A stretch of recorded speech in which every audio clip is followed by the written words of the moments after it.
Selamat datang di channel Alur Donghua.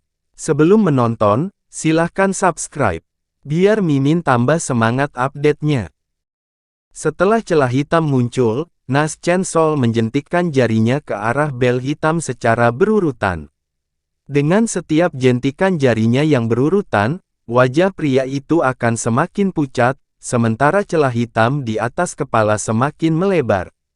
Setelah banyak bunyi bel, celah hitam telah membentuk bukaan setengah lingkaran, di mana angin Qi dan Yin hitam berputar. Semburan cekikikan yang sangat meresahkan tiba-tiba terdengar dari dalam. Murid Han Li berkontraksi saat cahaya keemasan cemerlang meletus dari mulutnya. Pada saat yang sama, dia mengeluarkan lebih banyak Divine Essence Fuse Light untuk melindungi dirinya. Dia tidak berani ceroboh di hadapan harta roh. Tepat pada saat ini, rangkaian peristiwa yang aneh terungkap. Sulur hitam tipis tiba-tiba muncul di udara di sekitar Han Li, perlahan berputar di sekelilingnya, tetapi tidak menunjukkan keinginan untuk menyerang. Han Li sedikit goyah saat melihat ini dan sebelum dia bisa mengetahui teknik apa ini, sulur hitam tiba-tiba terwujud menjadi formasi cahaya hitam yang menjebak Han Li tepat di tengahnya. Omong kosong. Hati Han Li tersentak kaget saat cahaya Divine Essence Fuse-nya melesat menuju formasi di sekitarnya. Namun, itu jelas sudah terlambat. Cahaya hitam melintas dari formasi dan setelah pusing, Han Li menghilang di tempat bersama dengan kuali raksasa dan bunga teratai emasnya. Detik berikutnya, dia tersandung ke ruang aneh yang dilapisi dengan bayang-bayang hitam, dan tangisan hantu yang meresahkan terdengar di sekelilingnya dalam gelombang yang tak henti-hentinya. Dia telah dipindahkan secara paksa ke celah hitam itu. Han Li awalnya goyah saat melihat ini, tetapi, senyuman kemudian muncul di wajahnya. Pada saat yang sama, Nas Chen Sol lawannya di luar celah dengan tergesa-gesa mulai melepaskan kekuatan bel hitam lagi. Di tengah denting lonceng, retakan hitam itu perlahan menutup, berubah menjadi garis hitam tipis sepanjang lebih dari 100 kaki yang melayang di udara. Nas Chen Sol kemudian melintas sebelum segera kembali ke tubuhnya. Lawan Han Li kemudian membuka matanya saat senyum sinis muncul di wajahnya. Keretakan hitam itu adalah ruang independen yang dibuka oleh Tousan Soul Belt. Meskipun namanya menunjukkan bahwa hanya ada 1000 jiwa di dalam lonceng, sebenarnya ada lebih dekat dengan 10.000 jiwa Yin yang bersembunyi di dalam harta karun. Semua jiwa Yin ini adalah jiwa dari binatang iblis yang sangat ganas yang telah disempurnakan menggunakan teknik rahasia khusus, memastikan bahwa mereka mempertahankan hampir semua kekuatan yang mereka miliki dalam hidup. Lebih jauh lagi, jiwa utama di dalam lonceng itu bahkan adalah binatang roh surgawi tahap transformasi Dewa Pertengahan selama hidupnya. Tuannya hanya menemukan itu pada saat-saat sekarat dalam pukulan kekayaan besar, sehingga memungkinkan dia untuk memperbaikinya sebagai jiwa utama dari harta ini.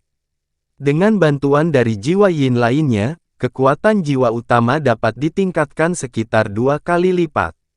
Selain itu, ada batasan yang sangat melemahkan kekuatan semua makhluk di dalam lonceng selain dari jiwa Yin, jadi semua kultivator yang diculik ke dalam harta karun ditempatkan pada posisi yang sangat tidak menguntungkan.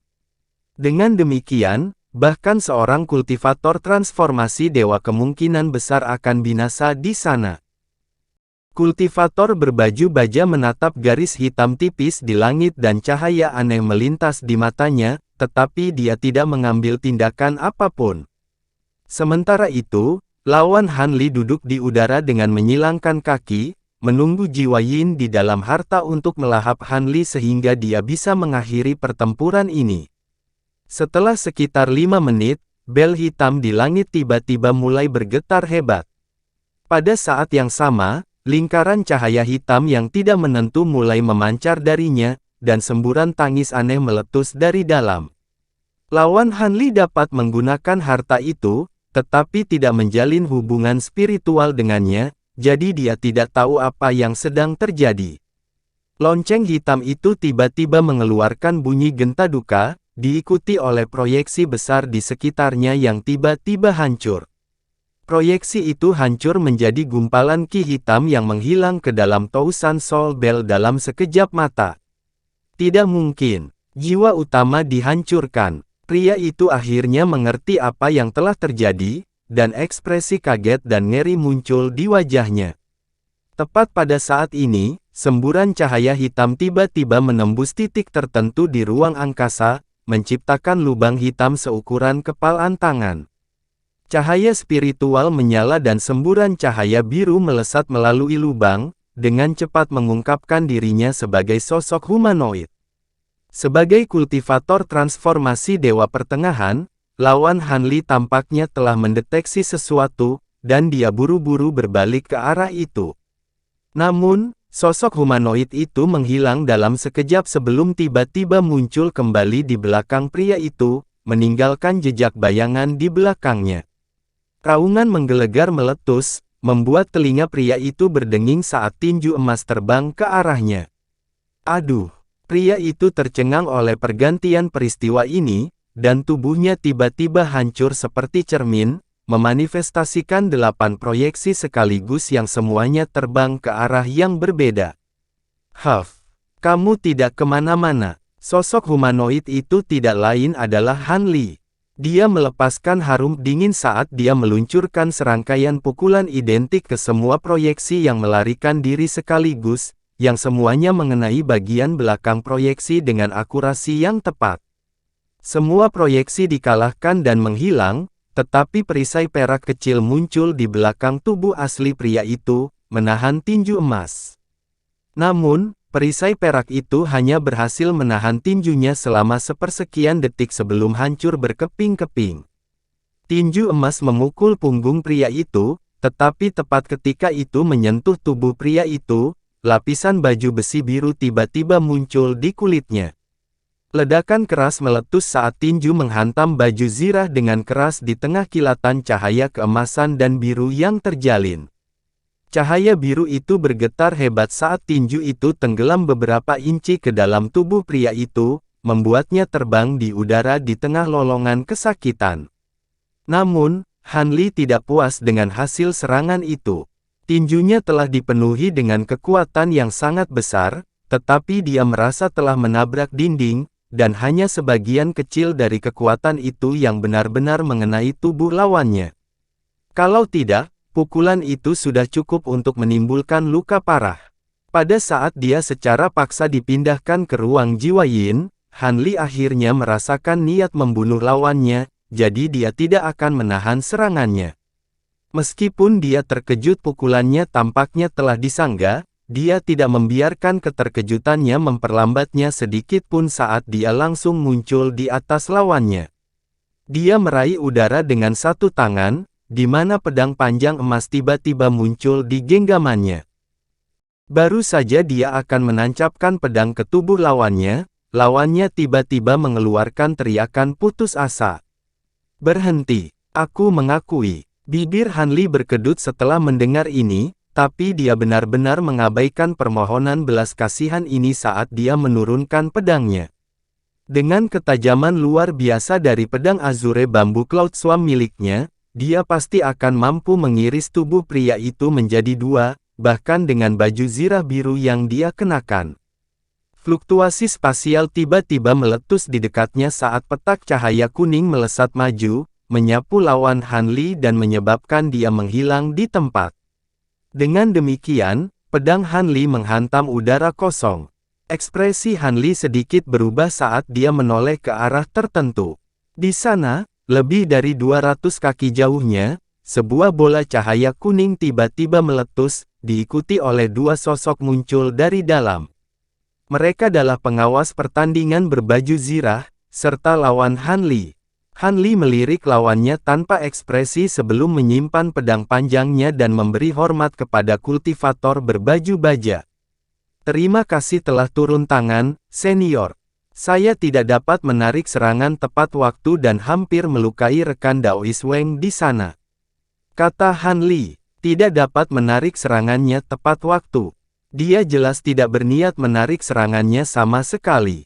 Dia menyerang untuk membunuh. Pandangan aneh melintas di mata kultivator berbaju zirah, diikuti dengan sedikit senyum muncul di wajahnya. Sangat mudah untuk terjebak dalam panasnya momen dalam pertempuran, jadi itu sangat bisa dimengerti. Dalam pertempuran untuk tanah roh ini, rekan Daois Wang telah kebobolan, jadi rekan Daois Han adalah pemenang dan akan menguasai tanah roh. Apakah salah satu dari kalian keberatan? Han Li tersenyum mendengar ini. Lawannya memasang ekspresi marah dan menahan diri untuk tidak mengatakan apapun. Melihat tak satu pun dari mereka mengatakan apa-apa, kultivator berbaju besi itu mengangguk sebelum mengulurkan tangan ke arah Han Li. Serahkan Dark Azure Pendantmu. Han Li segera membalik telapak tangannya setelah mendengar ini, memanggil liontin batu giok biru, yang kemudian dia lempar ke kultivator berbaju besi. Penjaga itu menangkap liontin giok sebelum membawanya ke arah kristal hijau seukuran ibu jari di tangannya, yang telah dipersiapkan. Batu kecil itu segera menghilang ke dalam liontin giok. Baiklah, koordinat tanah roh telah disuntikkan ke dalam Dark Azure Pendantmu. Kecuali jika kamu secara sukarela melepaskan plot tanah roh ini, kamu tidak akan dapat berpartisipasi dalam pertempuran untuk tanah roh yang diadakan seabad sekali. Kalian berdua bisa pergi sekarang, pertandingan berikutnya akan segera dimulai. Kultivator berbaju baja mengembalikan liontin batu giok ke Han Li sebelum melambaikan tangan pada mereka berdua. Pada saat ini, sebuah celah telah muncul di penghalang cahaya putih di sekitar mereka. Han Li menangkupkan tinjunya memberi hormat ke arah penjaga berbaju baja, lalu menghilang melalui celah itu sebagai seberkas cahaya biru. Sementara itu, lawannya memasang ekspresi gemuruh saat dia juga terbang menjauh dari venue. Namun, dia berhenti di dekatnya dan menatap ke arah yang ditinggalkan Han Li sebelum terbang ke arah yang berlawanan. Setelah beberapa saat, dia muncul tinggi di udara di atas tempat yang tidak dikenalnya, di mana dia tiba-tiba berhenti.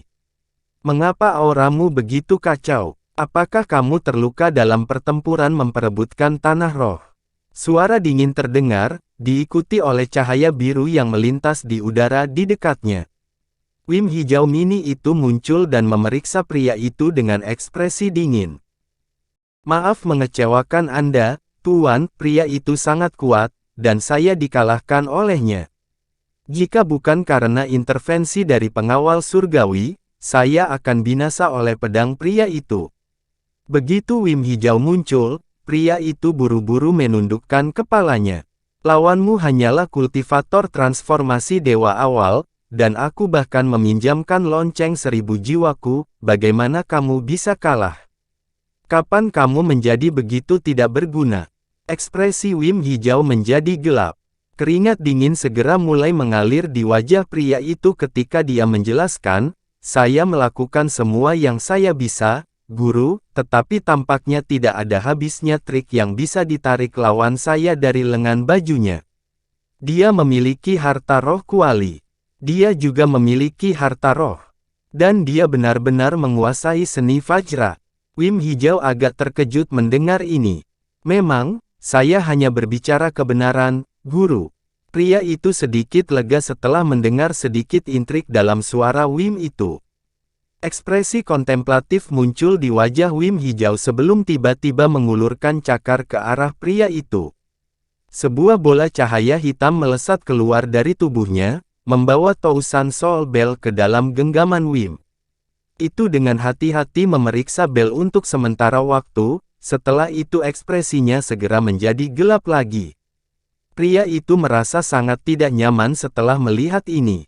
Pria ini telah mencapai penguasaan penuh seni Vajra, apakah ada teknik penyempurnaan tubuh lain yang bisa dia gunakan untuk terus memperkuat tubuhnya? Pria itu bertanya dengan alis berkerut. Mencapai penguasaan penuh dari seni Vajra sudah menjadi puncak di antara prajurit penyempurnaan tubuh fana. Langkah selanjutnya baginya untuk maju adalah mulai menggunakan beberapa seni kultivasi setan untuk lebih menyempurnakan tubuhnya. Namun, seni kultivasi itu tidak dimaksudkan bagi manusia, jadi akan sangat berbahaya baginya untuk melakukan praktik seperti itu. Baginya untuk dapat mengolah kekuatan sihir dan tubuhnya sedemikian rupa membuat tidak mengherankan bahwa Anda bukan tandingannya. Namun, itu tidak menjelaskan bagaimana dia bisa melepaskan diri dari lonceng 1000 jiwaku. Tidak hanya jiwa utama dalam lonceng itu yang hancur, sekitar 70% dari semua jiwa yin lainnya di dalamnya juga hilang. Suara Wim tiba-tiba menjadi dingin. Aku juga tidak tahu bagaimana dia bisa melakukan ini.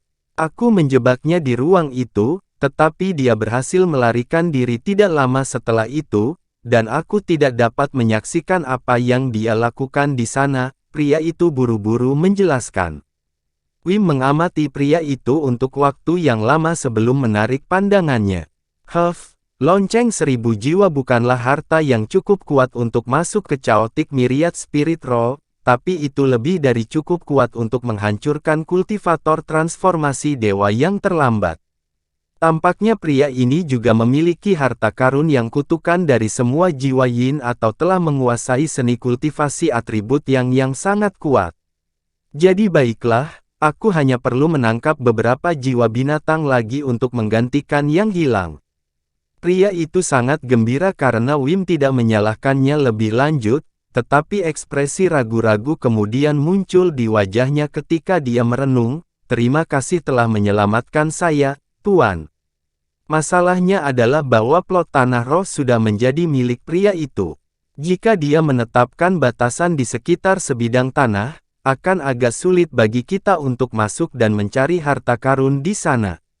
Itu memang akan agak merepotkan, tapi plot tanah roh cukup besar, dan dia tidak akan bisa membuat begitu banyak batasan kuat dalam waktu singkat.